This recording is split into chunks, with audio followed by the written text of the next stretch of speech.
Yeah, we back.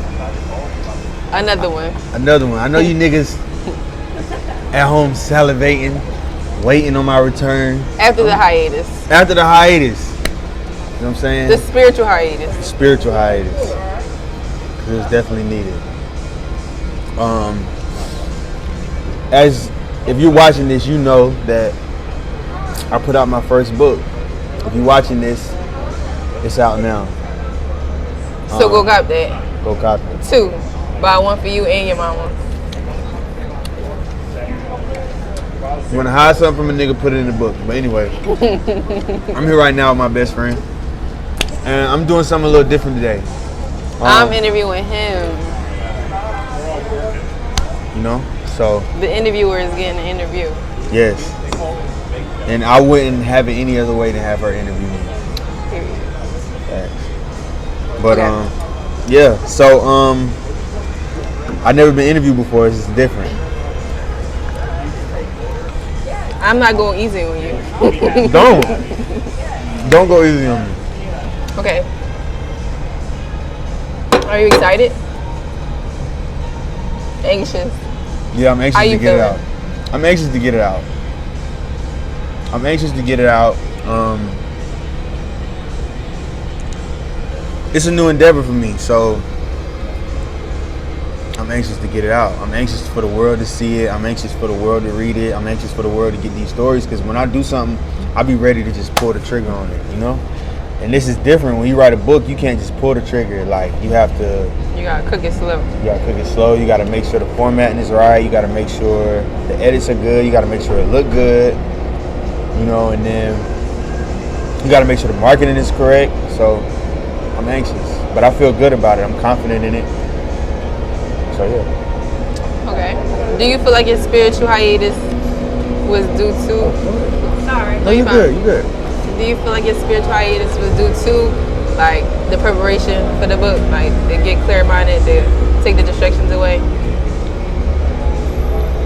Yeah, like anything that I do, I don't know if it's like an artist, a creative thing, but like I engulf myself in it. Like I literally like live what I'm doing. So if I'm writing a book, I'm living that book. You know what I'm saying? Like I don't do anything else but write that book. Like all my days are spent writing that book. You know, everything that I'm doing is intentionally for that book. You know, I may not get on social media that day because I don't want anything to cloud my judgment when it comes to that book. I might eat certain foods because I know, like, if I eat this food, it's going to make me more creative. Or if I eat this food, it's going to slow me down. It's going to slow down my thinking and make me tired. You know what I mean? Like, you know, my sleep schedule, I get up 6, 7 in the morning to go to the gym. I was staying up till 4 o'clock in the morning writing this book. So I found I was more creative at night when it came to writing. So, yeah, that was a part of it. And I got kind of lost in it, too. Like, I got kind of lost in the creative process. Do you think it gave your body PTSD going through the events as you was writing it? Like, nostalgia, oh shit. Now I'm thinking about this for a whole week. A little bit. At certain parts, you know. Just reliving those emotions. Reliving those times. The thing that gave me PTSD was really living the process of writing the book, because everything I do, I give my all to. Right. Like I'm not one of them niggas that can half-ass nothing. Like I gotta give it 100% my all. Like period. Like because that's how you niggas should be. That's how it should be. But it also could be to your detriment too, because I kind of got lost in the process. I think you did very well. I did. I feel like I did too. But I also got, like, that's all I was living. I ain't give a fuck about nothing else. It's over now and it's like. That's true. The sun is out. It's lit. It was a great process though, because the butterfly can't sweat the caterpillar. Yeah. For sure. But yeah. Certain parts of the book did give me PTSD though. Like I'm telling you. The part like where I don't want to say his real name. The part where the nigga called because a lot of the names in the book I changed. But Terry, he called my phone like, bro, we gonna burn your house down. That was that shit really happened. Like, and I believed him. I believed him. Like, I knew for sure he meant what he was saying. So now you know why, like, the people out here really be, like, moving crazy. Because it's, like, so many variables that go into that kind of lifestyle that you got to move like that. You got to. And all I could think about was my sisters. Mm-hmm. Feel me? I was 15 at the time. My little sister was, like, 5. You know what I'm saying? So I'm like, damn, niggas shoot up my house. Like, she in there. That's all I could think about. Because a lot of niggas knew where I stayed at. Like, a lot of niggas knew. Like, I would do street shit with my niggas, and niggas would be like, I know where bruh stay. Or my niggas would do something and the first place they want to come is my house. Feel me? So that shit really had me feeling away, like, emotionally, you know? And the scene where, you know, this is for the people who gonna read the book.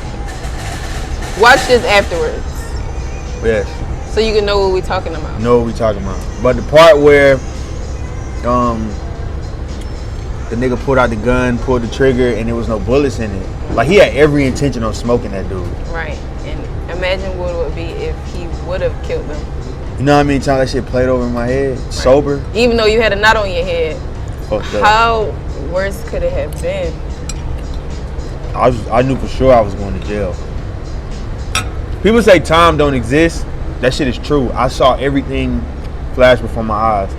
Me in a jail outfit, me getting time in prison, me being in front of the judge. I seen all that shit. It's crazy. But yeah, definitely. What was your favorite part? Like, out of all the memories you went through, what was the most that you feel like impacted you the most? To where it's like, I can't do this shit no more. Like, why am I doing this? In the book or just period? In the book. Or after. Going to jail. No. That impact, you know. When you said, I'm not doing this street nigga shit no more. What impacted I'm done. I'm cool. Alright. I'm doing it this time. So, my senior year of high school, right? I got spared a lot. At this time I had a girlfriend, so me having a girlfriend kind of like changed my perspective because I had something to live. Like, my girlfriend was a year older than me, so she graduated high school a year before I did. Mm-hmm. So when she graduated, I knew, like, bro, I have to do something with my life, bro. Like, I can't just be a street nigga. I can't just do this, bro, because she gonna leave me. She's smart as hell. So I was like, I gotta get my shit together. So I had slowly started to change. But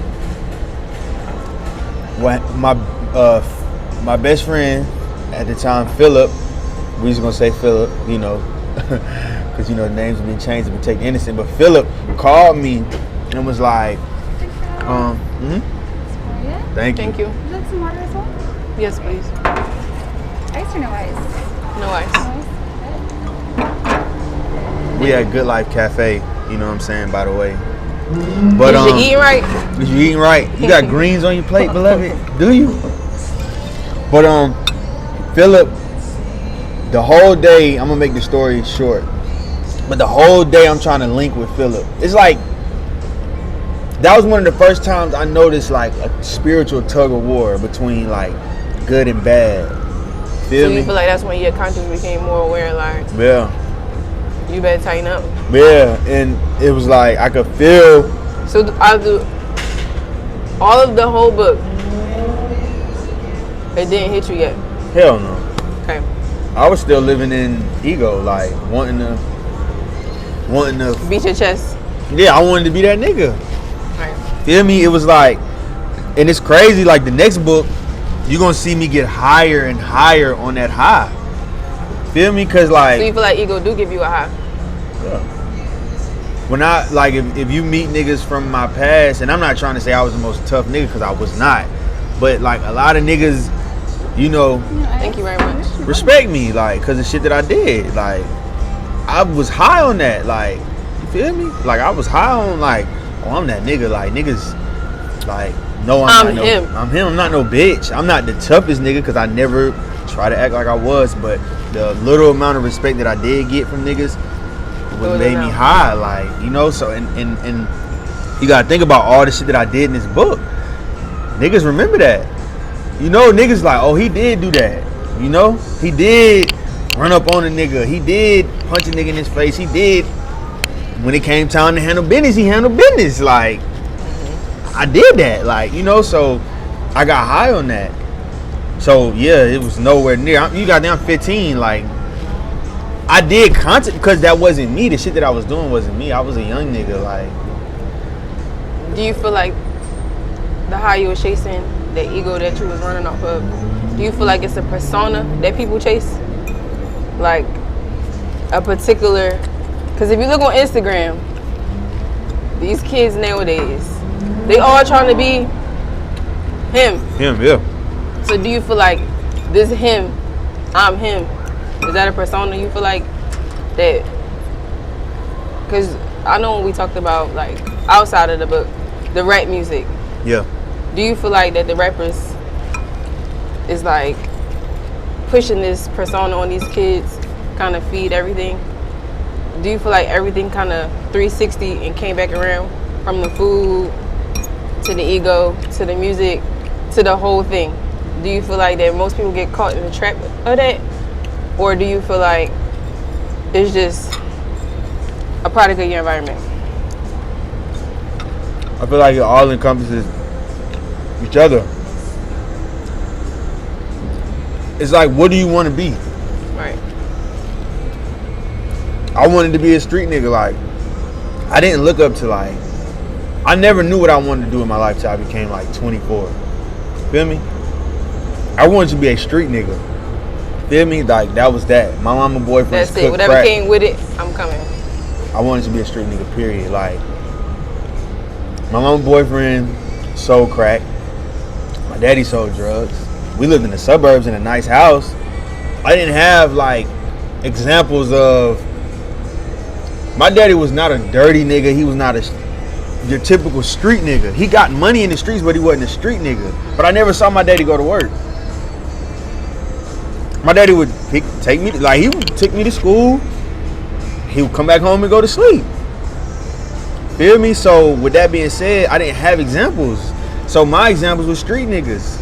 My examples was niggas in the hood. Feel me? I looked up to niggas in the hood. I looked up to niggas who did street shit. Like, as long as I can remember, I remember being 5 years old and my uncle, one of his best friends, got killed. I had just seen the nigga like 2 days before. They was Crips. I grew up in Greenview, so it was nothing but Crips around.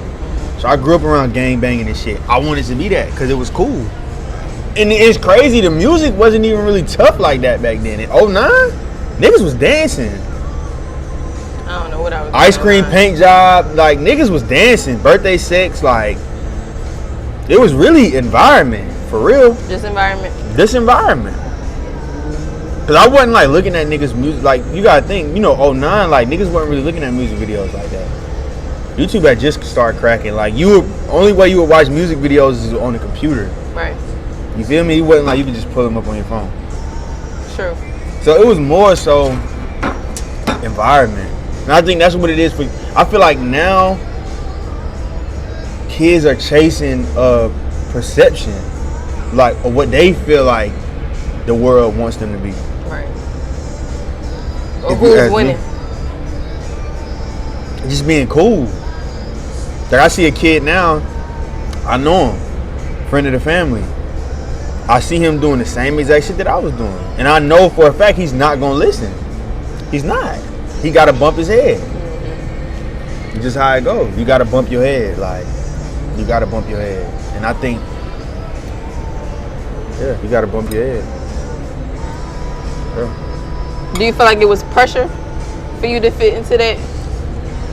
Or do you think you had another option? Or you feel like... I had other options. That's the crazy thing. Like, if you read the book, it was like I had the best of both worlds. You know, my mom and my dad split. So, even though my dad sold... How would you feel if you had, like, weird friends? Huh? Like, do you think... Growing up, I did, though. That's the crazy thing about it. Like, if you look at pictures of me and, like, it was a weird dynamic, my life, because I grew up in the hood But my mom wasn't hood. But she grew up in the hood. Right. Like you met my mom is bougie, bro. Broke as a motherfucker. Ghetto bougie. And she should be. Yeah, but that's just it's just, that's how I was raised. So my mom taught me how to read before I started school. So it was kind of like, I did have weird friends, but I also had hood friends.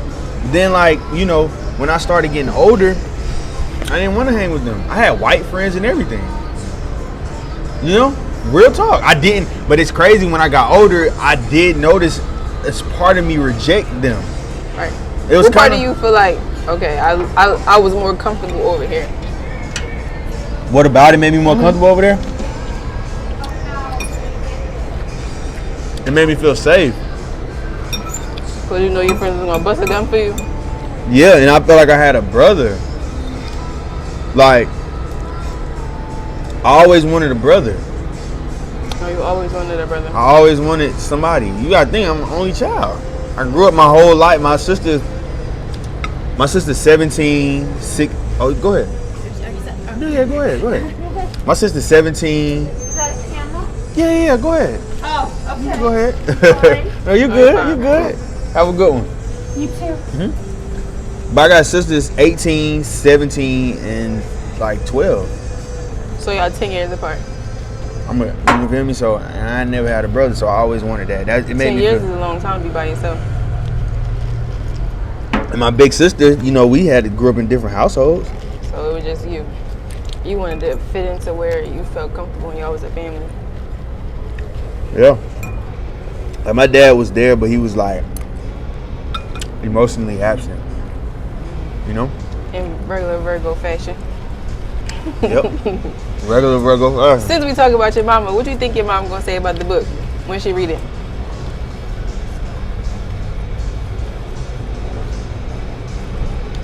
She lived it. What was she? First of all, I want to know what she gonna think. Like, this boy was doing all of this while I was at home. Not knowing. Not knowing. It's She crazy. didn't even have a dream about it. Cause your mama love to call you like, I had this dream. Facts, my mama had a dream. You was doing this, doing that. Now that you say that, It's supposed to be shutting down, but my mama had a dream about a party I wanted to go to. She was like, I had a dream, you're not going. Word. Facts. I had a dream, you're not going. But she'll probably be like, damn, it's crazy. Like, my son came from that to this. Okay, 180. But it's crazy. I did like, growing up, I was on the path to becoming who I am today. I diverted from the path. I did like 2 180s. I did like 2 180s, bro.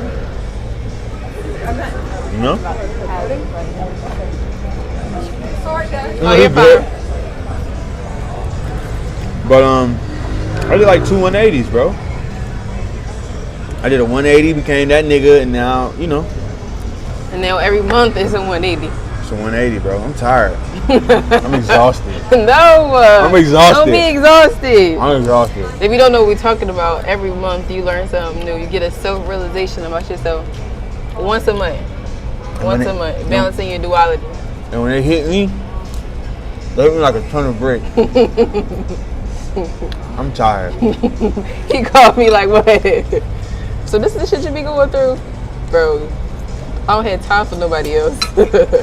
I gotta work through this. This shit crazy, man. It's always something new. Thanks. Jesus But that's Christ. the best part, because breaking down them layers. Can't nobody tell you about you. No. You can't. It's crazy though how much you can change. And just this book. Not change, understand yourself. Truly understand yourself. It's an art to it. It's not like easier. It's easier said than done. And it's like during this process, I really felt like I broke myself down and built myself back up. I really surrendered. Like, it was just home. You seen how much emotional shit I went through. I was detoxing at the same time. So it was like Almost popped the kidney. had an aneurysm like Dr. Dre. But nonetheless, though, I'm appreciative for it. My mom would most definitely.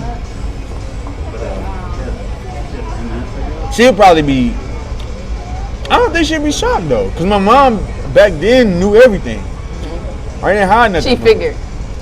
I ain't surprised by what my child do. I already know. Yeah, she figured.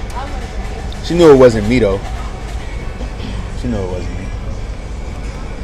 So, in all of that, let's talk about the addictions that came along with this lifestyle.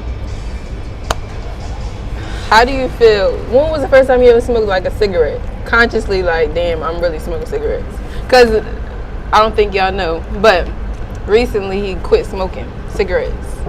How long has it been? Like 7 months. It might not be big to y'all, but it's the small things that really matter the most. So When she met me, I was smoking. How many cigarettes I smoked? he was outside chiefing. He was like, Is you stressing? What the hell is you stressing about? What the hell is going on? when she met me, I was in bad shape. No, you wasn't. I was fucked up. No, you wasn't. You saw me one day, I was on my feet. Next day, I was goddamn on the couch with Don't damn say blinders on. Don't say that. You wasn't fucked up. You was transitioning. It was the transitions. So you knew that. You knew it was a transition? Don't start this right there. We are on camera. You embarrassing me. You embarrassed. Let me drink my water. You knew that? Sweating. I'm getting deep. Listen, this is how we talk. So, we can get deep. Don't start this right now. So, anyway, the addictions, right? The addiction. Thank you. Get on topic. All right. The subject at hand. The subject at hand, the addictions. You know, my cigarette addiction. I like to think I was addicted to cigarettes my whole life. Tell you why. I was growing up. My grandmom smoked. Man, my grandma born in the 40s, 50s, bro. She didn't give a fuck about none of that. Nigga, you don't smoke. Nigga, I'm smoking in my house. I don't give a damn about no grandkid, and I like the way smoke smelled back then. Man, this smells pretty good. I was the only one out of people that was like, Who says that? It smelled good to me. It smells like trash. Now, some cigarettes do still smell good. Like horrible. My grandma smoked Slims, bro. Slims. Bro. Them shit used to smell good. The white filter, I never even heard of it. I forget the name of them. They were Slim cigarettes. What? Growing up, I liked the smell of cigarettes. Then my mom. You knew you was gonna smoke. My mom started smoking when she was like 30. So it was a generational thing. Well, my grandma is not her mom. It's my dad's mom. Okay. No, my mom started smoking cigarettes because of my stepdad. And she used to work at a pub. She was a bartender. So drinking and smoking go hand in hand. So yeah, and then it formally started. My first time really smoking cigarettes was in Spring Valley Apartments. I used to buy them from the bootleg across the hall. That came later. But when it really happened was summer of 2011. I was living in Charlotte with my mom.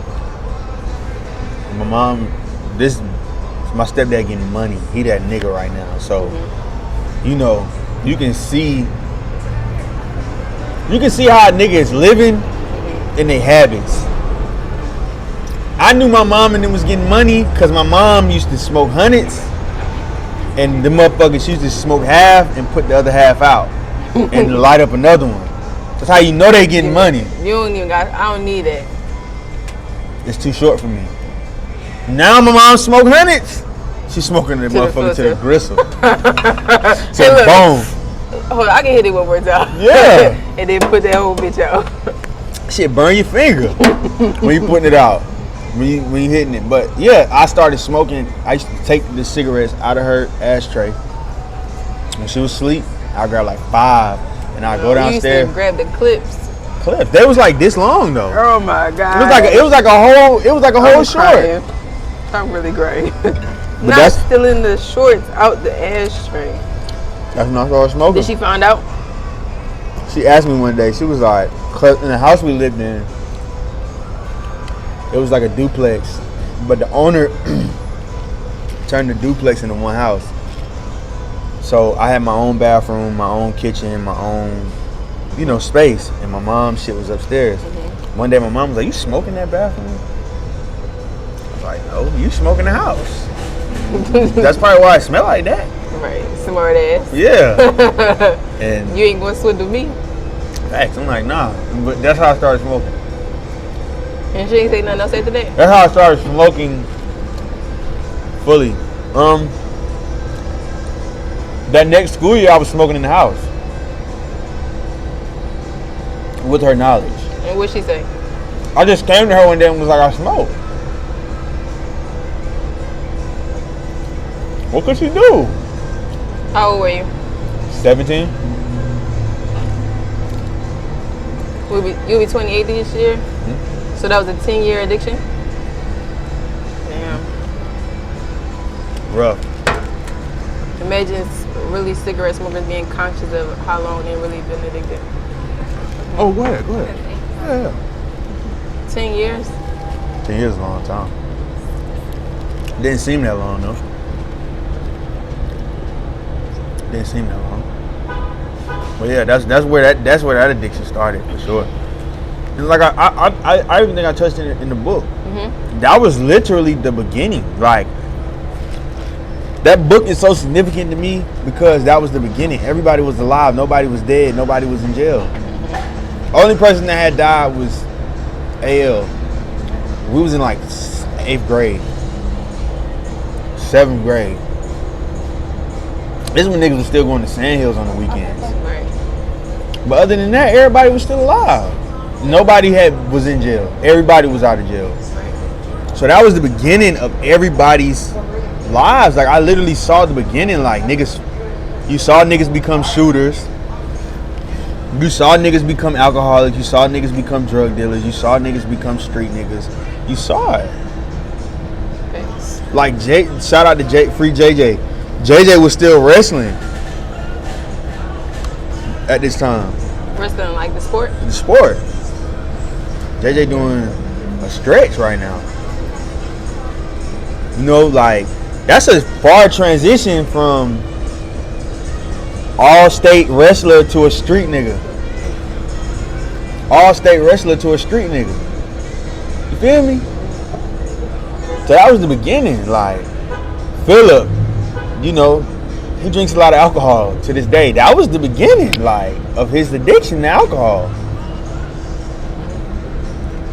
It was the beginning. You see now, life ain't easy on people. Life ain't easy. We all got choices in this world. Right.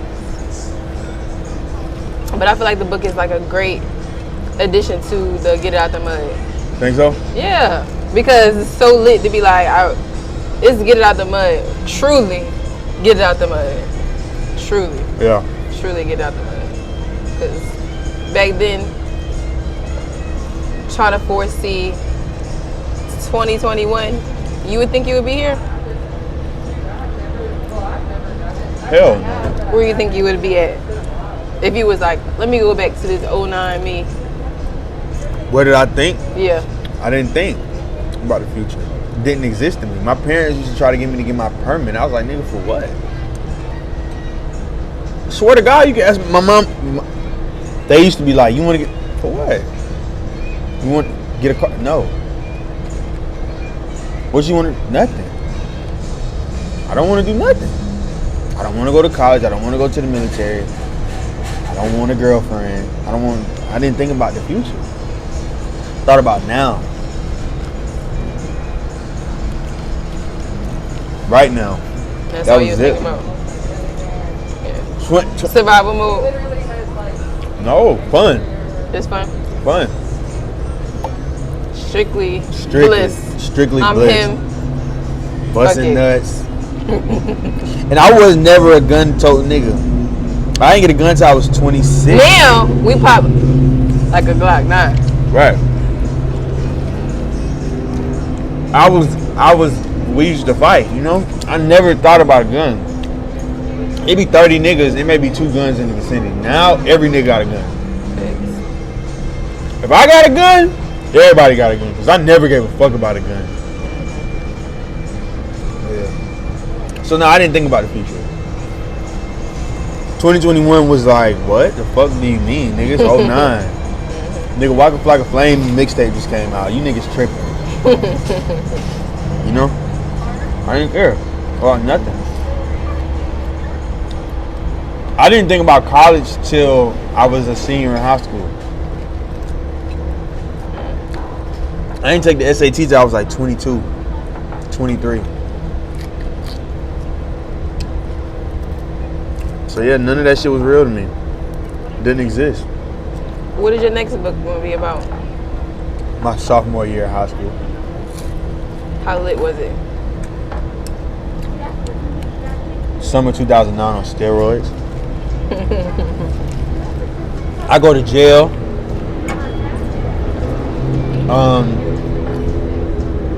I get shot at multiple times.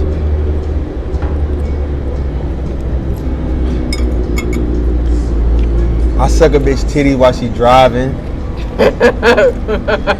Listen, sophomore year was you think summer 2009 was crazy? It's Sophomore nothing. year, yeah. and I purposely did a summer because I wanted it to be short, Right. just to see how people would react to it. Because my nigga JJ, I gotta give a shout out to JJ. Always. Shout out to JJ because JJ called me from prison. First of all, this nigga in prison, he check on me like, you straight? You need something? But he was like, look, I need you to do an interview with my cousin, YG. I'm like, whatever you want me to do, bro, I'll do it. He like, you ever thought about writing a book? All right, yeah, when I become that nigga, you know, tell niggas how I did it. He like, no, you should write a book, bro. Tell our story. He like, man, when you make it, man, I don't want nothing from you. I just want you to tell our story, bro. And if it's anybody that can tell our story, it's you. You was there through it all. And you're the only nigga, these his words, not mine. The only nigga with the brains to do it. Dr. Tina, okay? Yeah, we good. Yeah, can I take this thing? Yeah. Can I get this in this to go? Absolutely. And can I get some more water? Sure thing. Would you like them in to-go packs? That's cool. I'll get you a box here. Thank you. But yeah, he Made was me like, think like she was about to put in the thing for me. right. But yeah, he was just like, bro, if anybody can do it, it's you. The next day I started writing the book. It was I appreciate him for sparking that in me, man. You know, because I ain't gonna, you know, it's a surprise. The people that's in the acknowledgments and the I read the thank book you. and it's good. Thank you. And she not gonna lie to me. I'm not gonna lie to nobody. Facts. But it's everyone that's in the acknowledgments section of the book sparked something in me.